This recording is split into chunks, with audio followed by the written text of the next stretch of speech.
Sahabat setia obrolan ibu-ibu KAJ Radio Line, apa kabar Anda semua?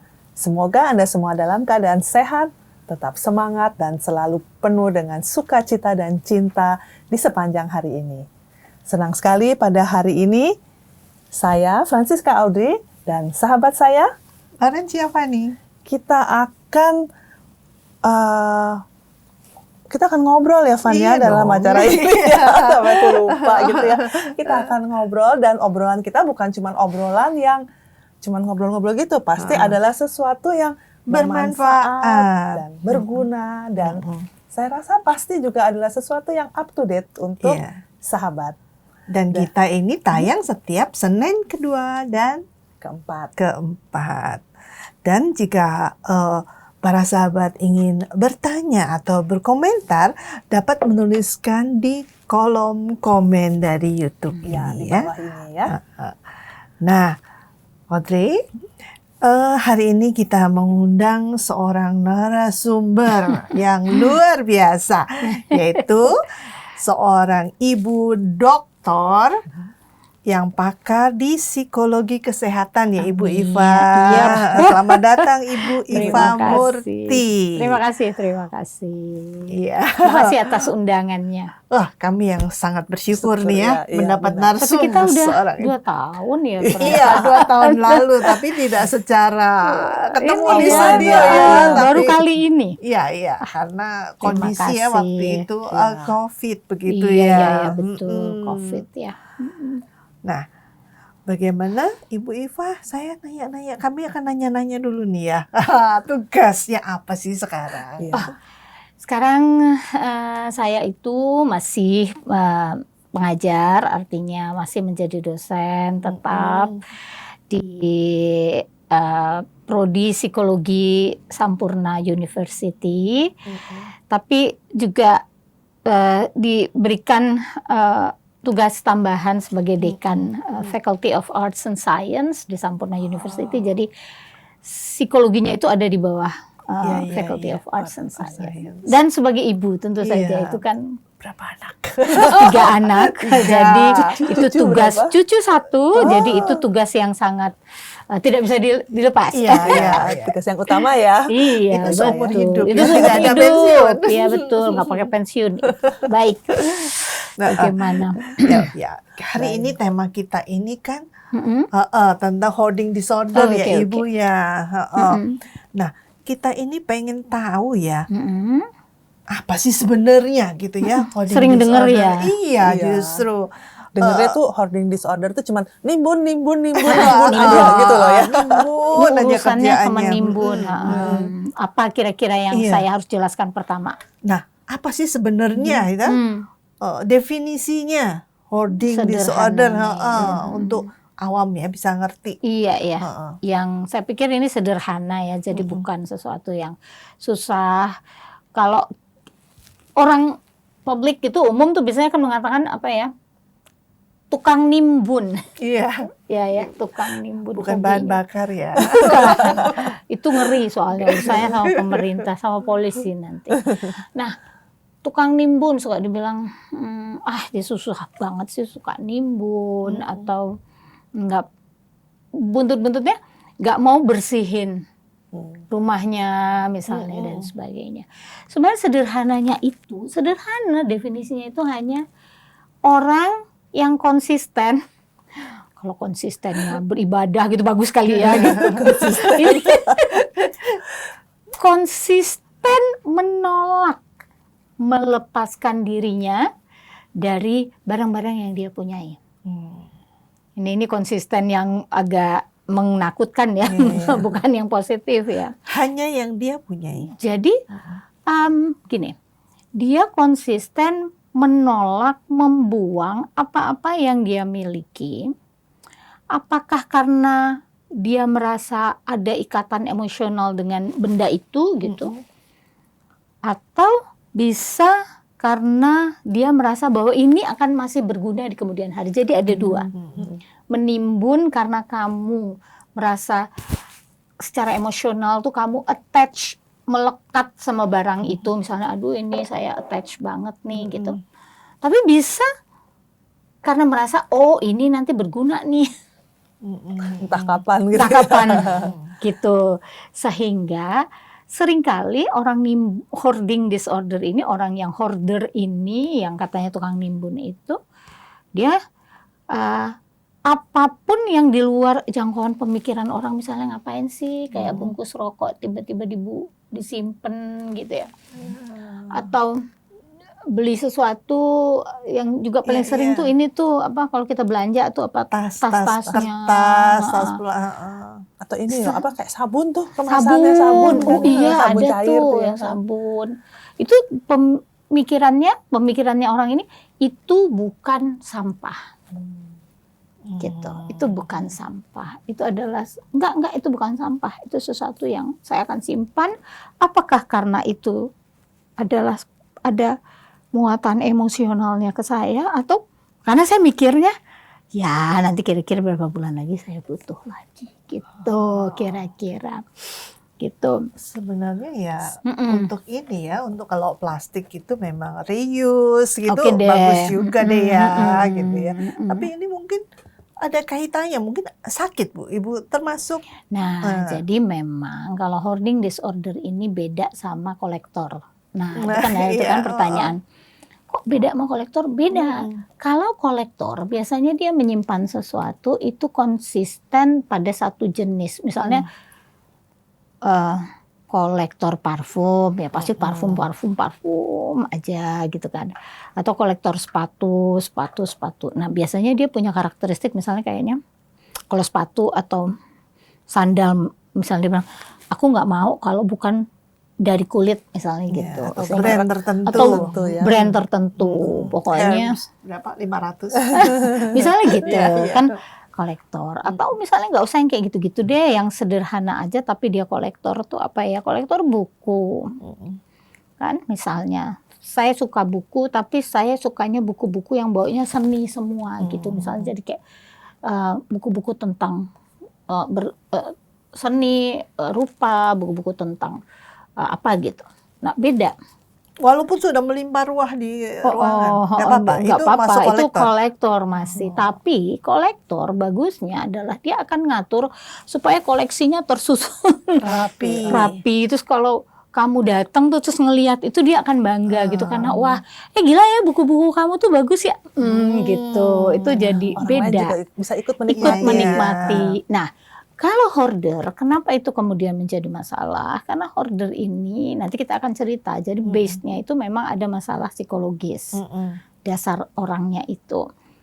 Tetapi salah satu ciri, simptom dari hoarder yang berat itu adalah karena dia sebenarnya tidak peduli lagi dengan misalnya, ini semua udah tas. Ini semua udah barang, kamu udah nggak tahu mau lewat mana lagi tuh udah. Ini gue mau lewat mana ya gitu. Dia udah nggak peduli. Atau misalnya dia tidak peduli bahwa tumpukan barang-barang yang dia takut untuk buang itu, nah beda kan, itu misalnya akan membahayakan keluarganya. Jadi sudah tidak ada pertimbangan kayak ini kita harus ada safe space gitu, udah enggak gitu. Jadi yang penting buat dia adalah saya tidak akan membuang ini barang-barang, karena kalau saya buang saya akan merasa tertekan. Nah jadi kita berusaha untuk paham nih, masuk ke pikiran dia. Apa sih kamu tuh kok kayak gitu aja disimpan sih? Coba kita lihat dari pikirannya dia. Dia merasa kalau buang itu tuh saya merasa sedih, tertekan, takut gitu. Jadi ada tekanan-tekanan perasaan yang berbeda dari kalau kolektor tadi gitu. Kalau kolektor bahkan mungkin kayak kita misalnya koleksinya sama, tukeran tuh bisa toh, bisa gitu, kita bisa tukeran. Atau bahkan misalnya lo bikin pameran deh kayak gini misalnya kan, gue punya tempat nih di aula di gereja gue misalnya gitu, gitu kan. Kita bikin pameran, berani nggak apa-apa. Tapi kalau hoarder dia nggak mau. Ya udah ruangan ini isinya semua sampai ke atas itu barangnya dia udah nggak mikir Dan kita nggak bisa untuk bilang, aduh dulu bisa diberesin nggak sih gitu. Nggak bisa, Ya, karena sakit. attach-nya itu adalah dengan kesejahteraan emosinya dia. Gitu. Kira-kira gambarannya seperti itu. Aduh, Jadi tapi jangan yang barang-barang mengerikan itu- gitu ya. Coba Iya. pertanyaannya yang lucu-lucu Kalau gitu. Ivan menyentuh katanya ya, juga ya. Kalau nyentuh pun kadang-kadang dia nggak Nah senang makanya, hati. jadi aku jadi penasaran gitu ya. Dia tuh apa yang dia nikmati gitu loh.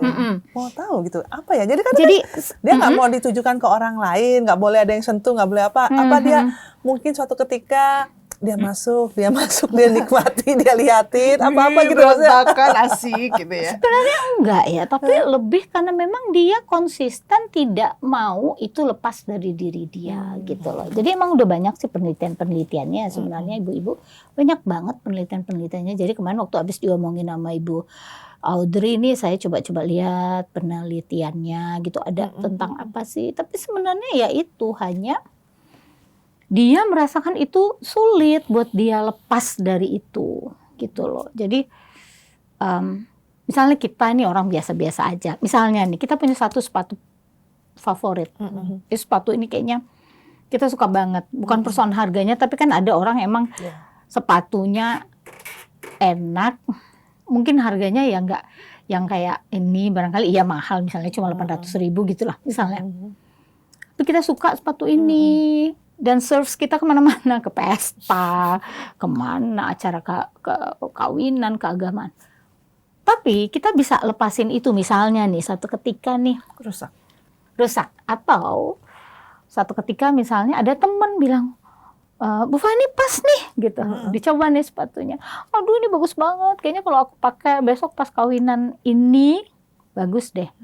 Biasanya kalau kita cukup dekat sama dia dan gak ada, ya udah ambil aja, ya udah lo balikin, dia nggak balikin juga ya sudahlah, gue cari lagi yang lain. Nah kalau hoarder dia nggak akan bisa itu, karena memang the problem is in the difficulty itu Lepas ya. ngelepas itu. Even itu misalnya kenang-kenangan mungkin dia tuh dapat waktu jalan-jalan ke luar negeri yang sebenarnya itu di sini juga banyak, terus bisa dibuang gitu, dan itu sebenarnya bukan sesuatu yang kayak oleh-oleh yang utama. Nah itu, dan dia kumpulin gitu. Jadi sebenarnya the problemnya itu tadi. Itu makanya simptomnya kata DSM-5 itu adalah semuanya the difficulty of discarding, Jadi kesulitan melepaskan.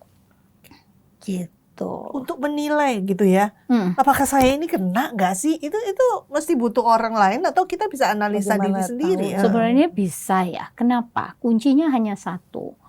Hoarder atau bukan, itu dilihat dari kamu mau nggak ngebersihin your space.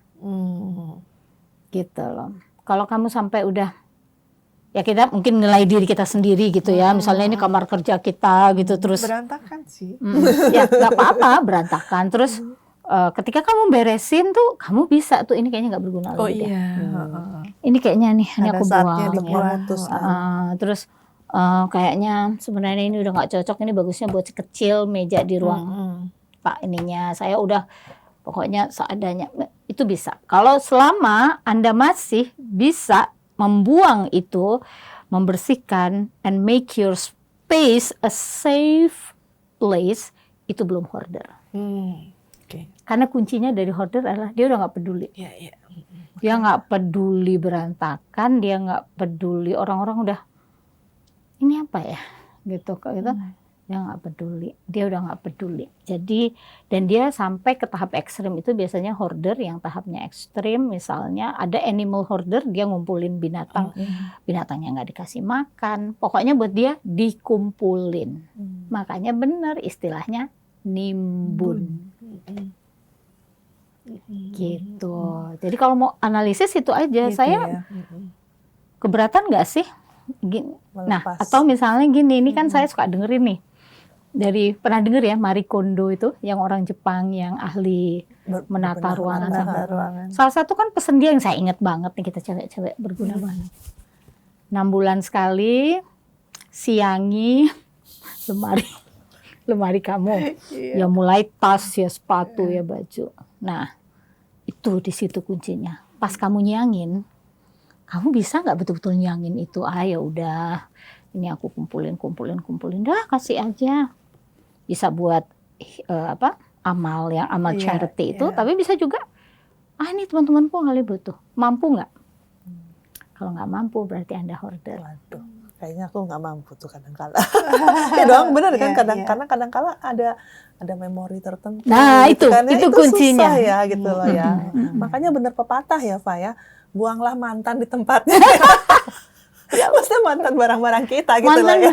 Tapi memang nggak mudah kan. Nah, makanya sebenarnya to some extent tuh memang kita punya pasti itu. Iya, Karena itu kan termasuk ke dalam obsessive compulsive disorder Iya, sebenarnya. iya. Cuma itu enggak suka overlook sama orang-orang, nggak dilihat. Iya. Padahal itu ternyata ada di setiap Iya, orang. setiap orang pasti ada punya di ya. setiap orang gitu kan. Berarti persentasenya itu Persentasenya. Kalau kita masih kayak mungkin dulu waktu belum jadi ibu-ibu ya, kayaknya aku tuh cepet gitu bersihin. Wah ini buang, ini kasih, ini buang, ini kasih.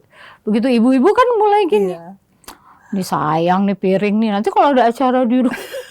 Iya. Atau ini loh, Pak, box-box bekas ini Nah, makanan itu. itu GoFood gitu Kan ya. sekarang kan karena kita online beli makanan Hmm. online tuh kan boxnya numpuk tuh. Numpuk kan, iya. Nah, padahal nggak selalu terpakai kan. Iya, betul. Gitu. Nah itu jadi memang kita harus menakar sendiri. Kalau sampai udah nggak punya tempat di dapur karena kita nggak berani buang, nah itu kamu udah Kena. kena tuh. Tapi kalau kamu memang nggak apa-apa nih, zrup ya udah nih, ini nanti misalnya dia punya komunitas apa gitu ya, udahlah nih nanti kalau kita pas acara pakai ini, oke, masih oke tuh. Nah coba analisis diri sendiri, gitu sih. Jadi nggak perlu ya seorang auditor yang mesti Enggak, tapi kita sendiri bisa Iya, tuh. betul.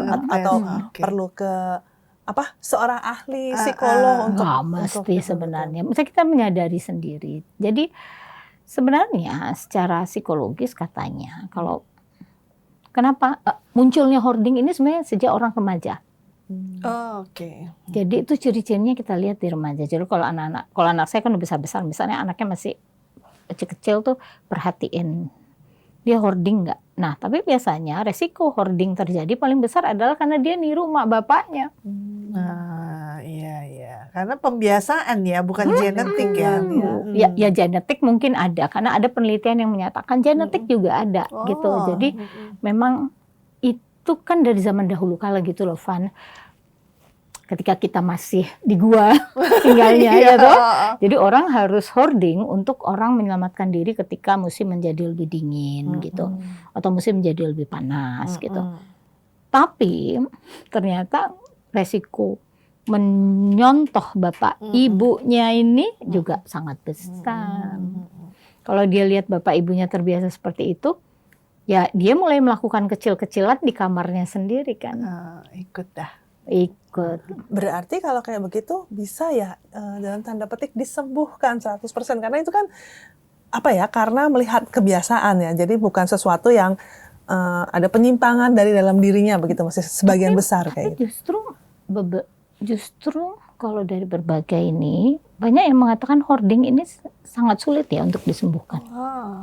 Gitu loh. Makanya jangan dimulai gitu. Artinya jangan dimulai supaya enggak susah. Nah sekarang kalau udah terlanjur gitu kan. Ya itu memang pelan-pelan itu mesti sampai disarankan untuk memakai CBT atau Cognitive Behavioral Therapy dengan bantuan seorang ahli yang sudah emang pakar di CBT untuk perlahan-lahan mengubah mindsetnya tentang bagaimana barang-barang ini sebenarnya maknanya buat Anda gitu loh. Sampai seperti itu. Kenapa? Mungkin ini menjawab juga kali ya pertanyaan tuh. Ada bahayanya nggak sih hoarding? Nah, orang hoarding disorder ini biasanya itu mengimplikasikan ada kesulitan atau ada masalah dalam personality-nya. Yang pertama, berarti nyangkut ke sakit psikologi yang lain ya. Yang pertama itu adalah dia punya some level of anxiety. Jadi Mungkin coba dipikirin sendiri kali. Mungkin nggak sih? Iya kan ketika kecil gitu kali ya. Dia takut nggak dapat ini atau gimana terus kebiasaan. Jadi some level of anxiety katanya itu satu. Yang kedua itu biasanya adalah stres, gambaran stres gitu loh. Jadi dia ada tekanan yang cukup berat, dia nggak bisa regulate. Dengan hoarding ini sebenarnya dia seperti membentengi dirinya untuk tidak disakiti, untuk tidak. Tuh. Tapi yang ketiga nih yang menurut saya agak parah adalah karena ini menurut saya sih terkait dengan kalau dia memasuki dunia kerja atau dalam hubungan antar manusia ya, kelemahan dalam pengambilan keputusan. Nggak kebayang ya. Hubungannya apa ya dengan pengambilan keputusan? Coba hubungannya apa? Jadi orang-orang hoarding itu rata-rata memiliki masalah dengan ketidakmampuan, lemah kemampuannya dalam pengambilan keputusan. Menurut teman-teman kenapa? Ya karena gini, dia terbiasa from time to time gitu terbiasa untuk, kan kalau kita misalnya kita ada hari di mana kita satu keluarga kumpul semua ngebersihin rumah gitu kan, suami, istri, anak gitu segala macam. Yo, ini buang, ini. Nah, itu sebenarnya anak-anak kan belajar mengambil keputusan. Ya kan? Yuk, ini diberesin, ini dibuang, yang ini bisa dikasih nih buat charity, ini buat charity. Gitu-gitu kan. Itu kan namanya decision making. Nah, jangan dikira bahwa itu sesuatu yang kecil, enggak. Itu justru besar, anak-anak, remaja belajar untuk dia harus mengatur dirinya sendiri. Ya toh? Nah, kalau dia udah terbiasa mengatur dirinya sendiri, mengambil keputusan, nanti ketika dia memasuki dunia kerja dia bisa dengan cepat. Oh ya harus mengambil keputusan, oh ya harus. Nah, orang dengan hoarding itu sebenarnya kan memang menunda mengambil keputusan. Coba deh kebayang nggak? Iya. Iya kan? Nangkep ya? Menunda. Ini gimana ya? Nanti ini kok bagus-bagus gitu ya. Ini kayaknya biarin dulu deh. Biarin dulu. Tapi kayaknya sayang deh ini dipakai sama orang lah tuh. Aduh ini nggak bisa simpan lagi, nyangkut lagi toh di sana. Gini-gini ini bajunya udah 3 lemari, 3 kontainer, dan baju yang baru datang terus toh. Harusnya kan katanya siangi mana yang bisa buat orang, mana yang bisa buat charity, mana yang kamu bisa pakai. Nggak bisa kan ini kok. Oh my god, ini semua sayang di mataku gitu ya. Ada yang belum dipakai gitu kan. Itu kan decision making. Kenapa? Ketika kita memutuskan untuk no, this is not good, tapi masih banyak orang di luar sana nih butuh baju ini. Kalau gue kasih ke charity, ke panitia, amal apa, ini bagus. Tapi gue nggak berani gitu. Kenapa? Karena itu berat banget buat gue. Nggak beraninya bukan nggak berani kasih, tapi nggak berani lepas gitu ya? Yes, karena itu kan definisinya. Konsisten itu untuk tidak memberikan atau melepaskan. Gitu. Bukan nggak berani, dia nggak peduli sebenarnya. Ya kalau mau dikasih sama panitia amal, oke. Kasih charity, oke. Kasih sama, itu okay. Tapi bukan itu persoalannya, adalah saya tidak berani. Karena itu mungkin masih sangat bermakna buat saya, or ya itu tadi mungkin saya merasa ini masih bisa dimanfaatkan gitu ya ke masa depan, tapi ya itu ada sesuatu yang membuat saya tidak bisa detach atau lepas dari barang-barang ini. Gitu. Kan kadang-kala ya, Fa, ya, ibu-ibu tuh suka nyimpen baju-baju anaknya waktu masih kecil. Nah itu enggak ya kalau kayak gitu ya? Sebenarnya yang nyimpen baju-baju masih anak gitu kan. kecil itu mungkin biasanya kalau yang normal-normal aja kayaknya nggak semua deh. Enggak deh, 1, 2 gitu nggak masalah antara ya. 1 sampai 2 tahun, 1 biji kayak gitu. Atau paling nggak misalnya baju renangnya aja 1 Iya, gitu kan. benar. Tapi ketika misalnya dia punya adik atau dia punya tetangga, punya teman, Kasih deh. gitu kan. Iya. Tapi yang ya kalau kamu Buat sendiri tetap ada hoarding ya satu, nggak ada nggak apa-apa ya. masalah gitu. Jadi kayak misalnya, aduh itu popok, aku buat aku aja deh gitu, ada tetangga ngomong atau sahabat ngomong, ya udah ambil aja gitu. Bahkan tas-tasnya juga Iya, kita kalau bener. udah ya udah ambil. Lama-lama kan yang tinggal buat kita bener Audrey ya cuma bener Mbak Fani ya cuma satu. dua, Oh ya ini gitu Betul. ya. Itu nggak apa-apa ya, biasanya. itu boleh. Itu Jadi sebenarnya belum enggak. sakit. Belum ya. Belum sakit kita. Selama kamu masih bisa discard itu, kamu buang itu belum. Nah, sekarang untuk tahu nih ya level yang harus ditolong nih ya, itu seperti apa ya tahunya? Ya itu Kita- tadi kan. Kalau level yang harus ditolong itu yang sudah mendapatkan, misalnya harus mendapatkan terapis, kognitif kayak terapi atau apa, itu adalah yang keadaannya dia sudah sampai menimbulkan ketidaknyamanan buat orang lain. Keluarga Berarti terutama ya. harus dari orang lain dong yang Iya, memberi yang keluarganya. audit, Karena kan iya. kalau diri sendiri kan makin Betul. lama makin nyaman. Nah, gitu ya. Makin iya. makin ya asik-asik aja Iya, dia. asik-asik aja Ya, gitu. tapi Makin kalau penuh makin makanya bahagia gitu toh. jadi kalau para kalau di dalam ini buku-buku disebutkan misalnya kamu tuh sampai udah nggak bisa jalan di kamar di mana dia berada atau nah, itu berarti kalau kamu ngomong sama dia marah gitu terus nggak boleh ini nggak boleh ya itu berarti dia udah harus ditolong. Kuncinya adalah ketidaknyamanan orang lain atau ketidakamanan orang lain misalnya nih. Karena yang dikumpulin tuh kadang-kadang bukan hanya yang dikumpulin itu kan macam-macam dari yang sangat berharga sampai yang tidak berharga. Nah, misalnya yang dikumpulin itu adalah sesuatu yang mudah meledak. Saya pernah tahu deh ada orang tuh yang misalnya senang sekali mengumpulkan segala sesuatu yang kaitannya dengan api misalnya. Kalau dia masih kolektor, dia tuh masih akan berusaha menjaga agar itu tidak melukai orang lain gitu. Tapi kalau ya itu tadi kuncinya, kamu udah tidak nyaman. Keluarga ya berarti ya yang mesti Keluarga dan Mesti orang terdekat mengaudit ya. iya. Selama dia nggak punya keluarga atau nah kalau ada anak ya itu udah gampang ininya. Aduh anaknya udah susah untuk bermain itu di dalam ruangan tuh udah ketahuan nih Ya, sakit. benar. Kalau pas dia sendiri, Ada orang tinggal di lain dan apartemen nggak ada sendiri, orang lain. Ya memang itu kan Itu. sumber permasalahannya. Jadi ya dia nggak ada feedback kan istilahnya, nggak ada respon keluarga nggak Iya, ada, iya. teman nggak ada. Terus dia juga nggak terkait dengan institusi, misalnya dia suka beribadah gitu enggak. Terus Jadi dia kerja bisa pakai Bisa sendiri. pakai Iya, ini aja gini nggak perlu. Cuman perlu space-nya kecil ya, yang lain kan nggak ada yang lihat ya space yang Ada lain. yang iya. Itu bahayanya apa buat dia? Iya, suatu ketika pertama kesehatan ya, kan karena hoarding itu berarti sebenarnya dia bukan kayak kolektor kan. Kalau kolektor kan Dirawat kamu, ya. misalnya tuh kamu rawat kan sepatunya, Berapa lama dibersihkan? dibersihkan dan sebagainya. Tapi kan kalau hoarding ini enggak, sebenarnya dia hanya taruh, timbun aja, gitu. Dan itu kan ya debu ya apa itu udah pasti kan Kalau tidak. emas sih nggak apa-apa ya. Kalau emas tuh biasanya kolektor emas itu nggak semuanya ini kan lama-lama aduh nih lagi perlu liburan ke Amerika nih uangnya kurang langsung dijual. Kan katanya malah nggak ada ya. Nggak ada malah ini masih butuh 40 juta lagi nih biar bisa muter-muter dari Eropa segala macem nih sampai Korea jual aja apa.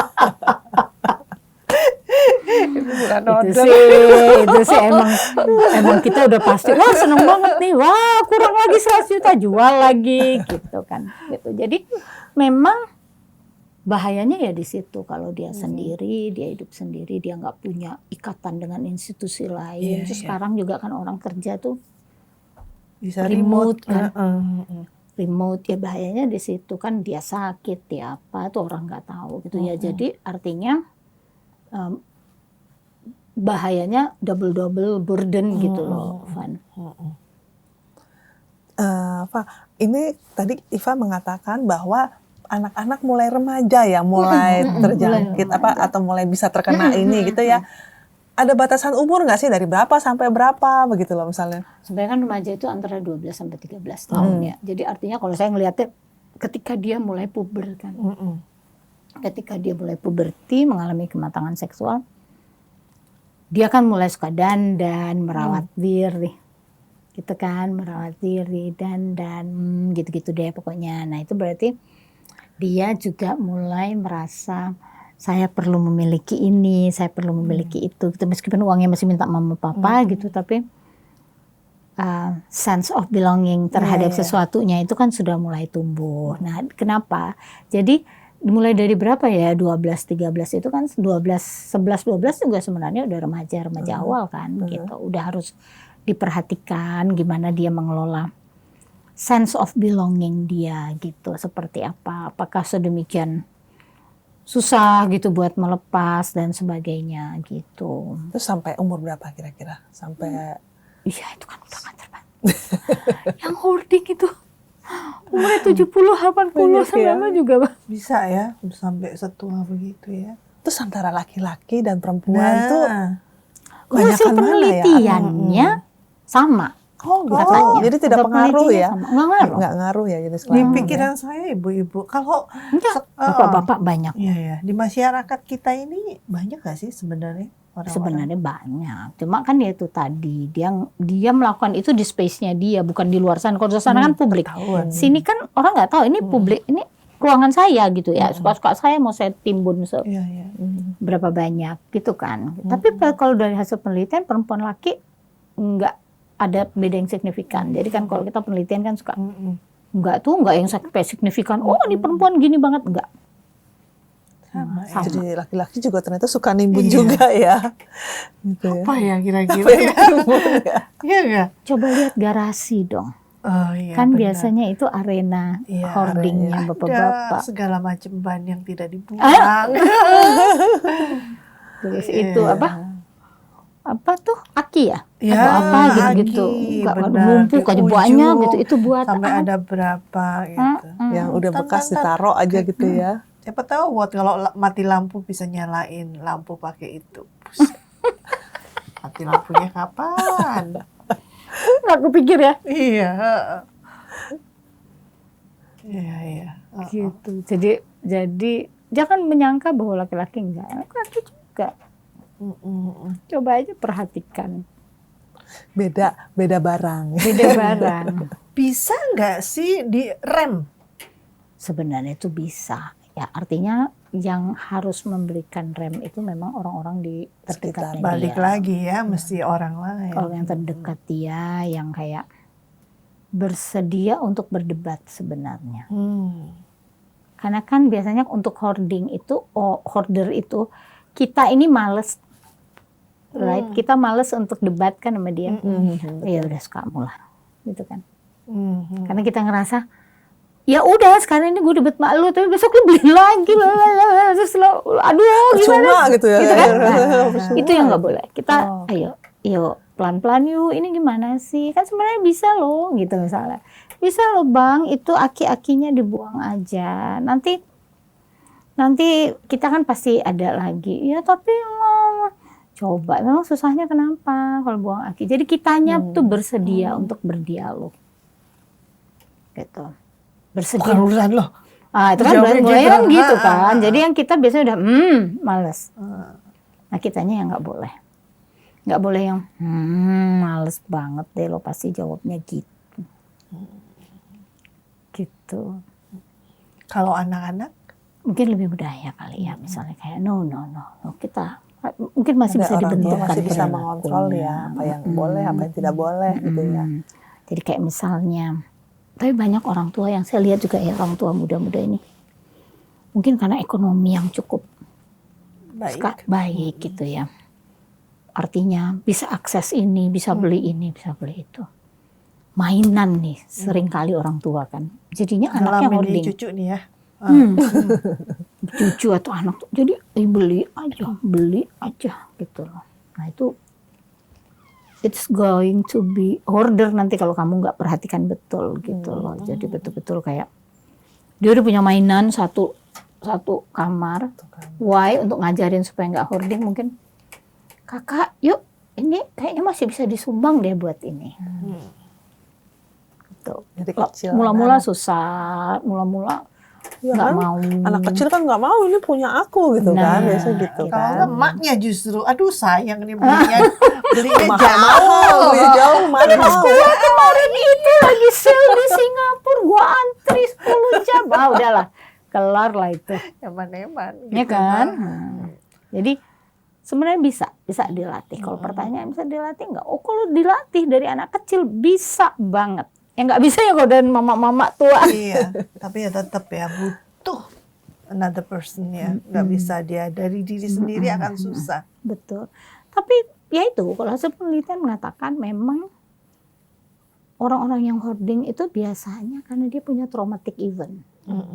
Kalau hasil penelitiannya. Jadi ada event-event yang traumatik buat dia.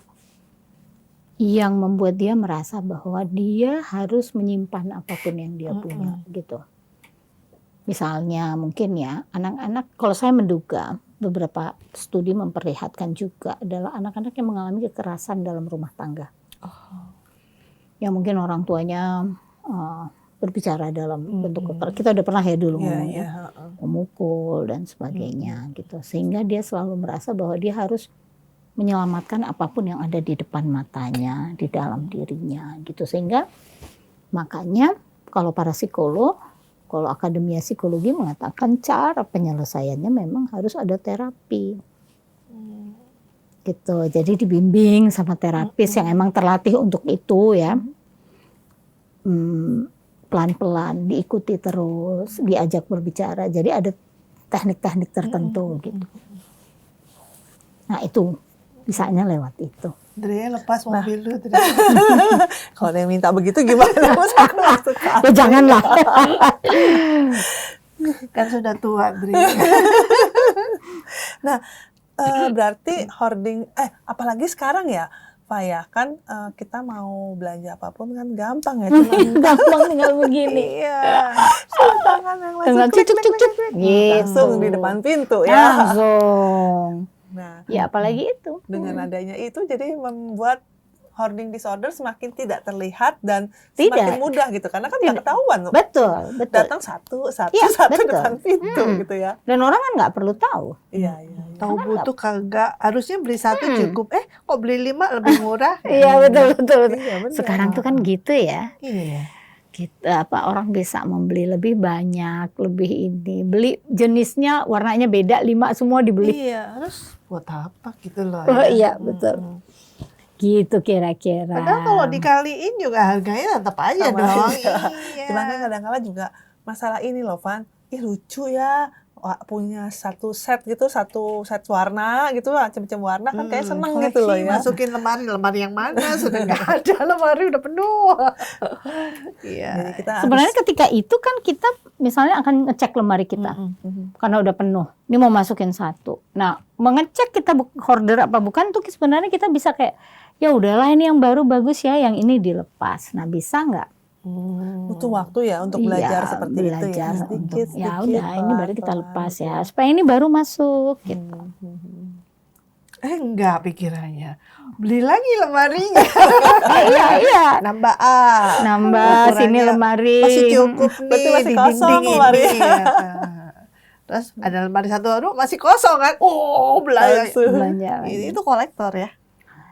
Kolektor, di-hoarder. ya itu tadi nggak apa-apa. Nggak apa-apa Ka- kalau- ka- tapi dia to misalnya to some point gitu dia bisa nelfon teman-temannya, udah deh yang ini lo kosongin semua lo ambil. Oh kita seneng kan gitu ya, udah ambil nih, ini nggak pernah dipakai. Bisa, malah bisa kalau order. Itu dikekepin aja terus, dikekepin semuanya dikekepin. Gitu.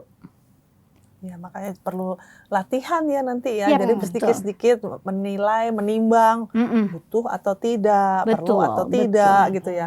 Untuk Itu mungkin karena itu makanya ya, kalau saya juga mikir karena itu disarankan oleh para terapis untuk dilatih sejak kecil. Ya itu mungkin ya. Kalau masih kecil kan masih bisa diajak bicara, yuk gitu, ya kan. Tapi begitu udah tua kayak kita gitu, nah Kita salah ya. begitu udah tua, wah susah, kita punya alasan. Iya, Diajakin iya. ngomong kita alasan kita lebih banyak Sejuta lagi. ya. Tahu nggak alasannya. sih itu mahal. Biasanya ya kalau udah ibu-ibu bilang itu mahal, udah nggak ada yang berani ngedebat. Iya, nggak ada. Itu Jangan. kalimat Itu Pamungkas. belinya mama, antrinya. Nah, Iya. itu udah jauh antri. udah jauh antri lagi. Tapi apapun Keren. alasannya kita harus mampu untuk melepas ya. Nah, Iya. Apapun itu gitu ya. Karena ya terhadap apapun kita harus Ya, mampu sebenarnya ya untuk iya, detach ya. betul. gitu. jangan dong ke anak-anak, suami. Oh iya, tidak kalau itu ya enggak, Iya, kalau iya, itu mah iya. ya enggak ya. Lagi ngobrol. Tapi emang betul sih, artinya sebenarnya ini pembelajaran. Kalau saya sih bilangnya ini pembelajaran bahwa nggak semua hal dalam hidup kita itu harus kita pegang gitu. Iya. Ya kan, misalnya kayak teman-teman yang toksik Iya, iya. gitu kan, yang Walaupun udah tahunan temenan gitu kan, aduh udah saatnya lah dilepas gitu ya. ya udah gitu. Tapi gue tetap kalau lo butuh bantuan gue ini, tapi untuk seperti dulu lagi mungkin enggak. Iya, Jadi hal seperti itu. Nah, tapi memang dengan melepaskan diri dari disorder ini, kata para ahli, kamu akan belajar dan lebih baik kemampuan pengambilan keputusan. Nah, itu kan penting untuk kita Iya, benar. yang bekerja profesional. Iya, dan Sampai kapanpun sih itu sih, nggak Iya, hanya iya. untuk yang Nggak bekerja hanya saja bekerja, loh. ya.